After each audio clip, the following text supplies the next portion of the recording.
Hello दोस्तों, this is part 2 of thermodynamics chapter. ठीक, इस वीडियो में हम पढ़ेंगे thermodynamic state of a system. Previous video में हमने सिस्टम यानी क्या ये अच्छे से समझा दोस्तों। अब सिस्टम हम जिसकी पढ़ाई करते हैं, part of universe which is under investigation. अब मान के चलो जिसकी हम पढ़ाई कर रहे हैं तो it definitely comprise of certain amount of matter।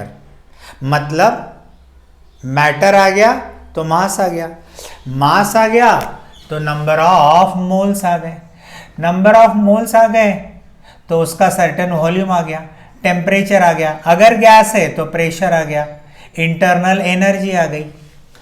तो अगर कभी भी कोई सिस्टम में कंसिडर करूं तो उस सिस्टम की state is described bye a certain measurable property.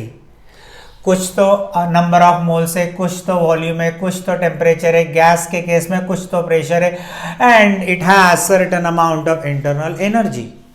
तो ये जो मेजरेबल प्रॉपर्टीज है उससे सिस्टम की स्टेट डिफाइन होती है। इसीलिए ऐसे प्रॉपर्टीज को हमने नाम दिया स्टेट वेरिएबल्स। इनको कहते हैं स्टेट वेरिएबल्स। तो ये जो मैंने मेजरेबल प्रॉपर्टीज लिखी, इस प्रॉपर्टीज से इस सिस्टम की स्टेट डिफाइन होती है। अब मान के चलो मैंने इसको हीट सप्लाई किया, if I supplied certain amount of heat, और मान के चलो इसमें गैस है, ठीक है। तो सिलेंडर का वॉल्यूम फिक्स्ड है, नंबर ऑफ मोल्स फिक्स्ड है। हीट करने से टेम्परेचर बढ़ेगा, इंटरनल एनर्जी बढ़ेगी और गैस का प्रेशर बढ़ेगा। मतलब हीट करने से टेम्परेचर चेंज होगा, इंटरनल एनर्जी चेंज होगी, pressure of the gas will change but volume will kept constant, number of moles of gas remain same. अब जैसे ये सिस्टम ने हीट एब्जॉर्ब की सराउंडिंग से, तो इसकी ये तीन प्रॉपर्टीज चेंज हो गई। पहले अलग थी, अब अलग है। तो चेंज होने के पहले जो स्टेट थी हम उसे कहेंगे initial state. Initial state of the system defined by this set of properties or parameters। अब इसमें से कुछ एक या एक से ज्यादा प्रॉपर्टीज चेंज हो गई, तो अब यह कहलाई final state of the system. तो दोस्तों ये जो प्रॉपर्टीज थी, मतलब स्टेट वेरिएबल, मतलब वो प्रॉपर्टीज जिससे सिस्टम की स्टेट डिफाइन होती थी, उसमें से कोई एक या एक से ज्यादा प्रॉपर्टी चेंज होने से सिस्टम की स्टेट चेंज हो गई। ध्यान से सुनना, it is not the system which changes, it is the state which changes. मतलब सिस्टम नहीं बदली, सिस्टम का कोई एक वेरिएबल या एक से ज्यादा वेरिएबल चेंज हुआ, उसके चेंज होने से हम कहते हैं state of the system changes. तो ये जो स्टेट है ये किस पे डिपेंड करती है? इन पैरामीटर्स पे, इन प्रॉपर्टीज पे। तो इन प्रॉपर्टीज को हमने नाम रखा स्टेट वेरिएबल्स, और सभी state variables are state functions. ये क्या चीज है भाई? स्टेट फंक्शंस मतलब the properties of a system which depends on state of a system। मतलब ये वो प्रॉपर्टीज है जो स्टेट पे डिपेंड करती है। अगर स्टेट चेंज, प्रॉपर्टी चेंज। तो रियल में ऐसा नहीं है। रियल में क्या है?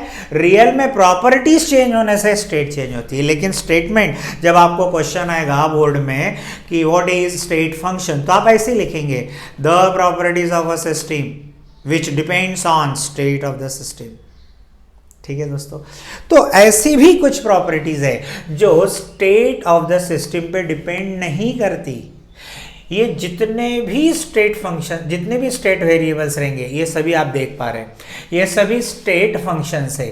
But there are two properties, number एक वर्क और नंबर टू हीट एनर्जी।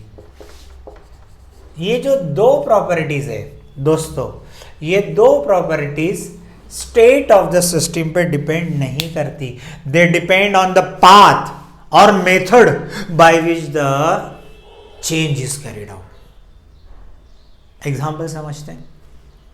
मान के चलो मैं अभी नागपुर में हूं और मुझे दिल्ली जाना है, ठीक है। तो initial state Nagpur, final state Delhi, ठीक है। अब मैं किस वे से जाऊंगा? आई मे गो बाय कार, बाय बस, बाय ट्रेन, बाय एरोप्लेन। तो इसमें जो वर्क ऑब्टेंड है वो चेंज होगा, जो हीट एनर्जी है ड्यूरिंग द चेंज वो डिपेंड करेगा।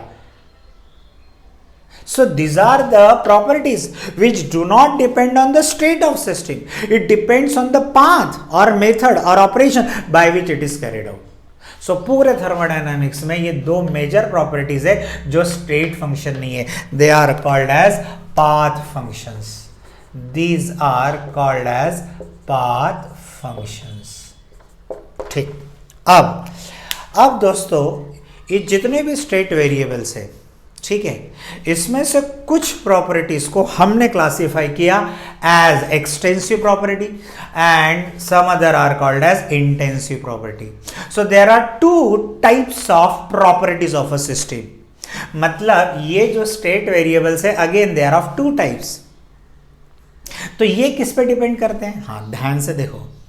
अगर मान के चलो मैंने एक सिलेंडर लिया, चलो सिलेंडर को छोड़ दो, एक आइस क्यूब लिया, आइस क्यूब बड़ा, ठीक है। उस आइस क्यूब का कुछ मास है, तो नंबर ऑफ मोल्स है, टेम्परेचर है, वॉल्यूम है, इंटरनल एनर्जी है।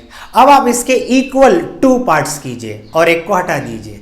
अब वो जो रिमेनिंग जो पार्ट है, हाफ पार्ट, तो उसका मास आधा हो गया, नंबर ऑफ मोल्स आधे हो गए, वॉल्यूम आधा हो गया, लेकिन टेम्परेचर रिमेन सेम। पूरे आइस क्यूब का मेल्टिंग पॉइंट सेम और आधे आइस क्यूब का मेल्टिंग पॉइंट रिमेन सेम।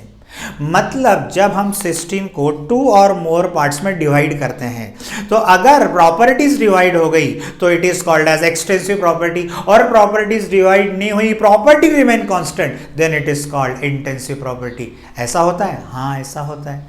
तो जब मैंने बड़ा आइस क्यूब लिया तो टेम्परेचर मेल्टिंग पॉइंट सेम था, जब हाफ किया तो भी टेम्परेचर मेल्टिंग पॉइंट सेम था। उन दोनों का स्पेसिफिक हीट कैपेसिटी सेम था। हाँ, उन दोनों का रिफ्रैक्टिव इंडेक्स सेम था, उन दोनों का मोलार कॉन्सेंट्रेशन सेम था, मोलैरिटी सेम थी। Amazing no? तो ये वह प्रॉपर्टीज है which does not depend on the amount of matter present in a system. मतलब हमारे सिस्टम में क्वांटिटी, अमाउंट ऑफ मैटर कितना है उस पर डिपेंड नहीं करती। अगर मैंने I consider a sea water, if I take a 1 litre, 1 gallon, 1000 litre, a drop, लेकिन concentration, viscosity remain same, specific heat capacity remain same, surface tension remain same. पानी की क्या बोलते हैं, एक ग्लास, एक बूंद का बॉइलिंग पॉइंट भी सेम रहता है, और एक बहुत बड़े टैंक में जो पानी है उसका भी बॉइलिंग पॉइंट सेम रहता है। So these are the properties, they do not depend on the amount of matter present in it. और ये जो प्रॉपर्टी आप देख रहे हैं, mass, volume, internal energy, number of moles, enthalpy, entropy, Gibbs energy, आगे चैप्टर में आएगा। ये सभी वह प्रॉपर्टी है which depends on amount of matter present in a system. अगर मैंने मैटर को डबल कर दिया, मास डबल हो गया, नंबर ऑफ मोल्स डबल हो गए, इंटरनल एनर्जी बढ़ गई, एंथैल्पी बढ़ गई। सो दोस्तों, ये जितने भी स्टेट वेरिएबल्स है या स्टेट फंक्शंस है, इन प्रॉपर्टीज को फर्दर दो क्लासेस में बांटा गया। Number 1 extensive property, number 2 intensive property. Extensive property depends on amount of matter present in it, intensive property does not depend on amount of matter present in it। ठीक है दोस्तों, bye.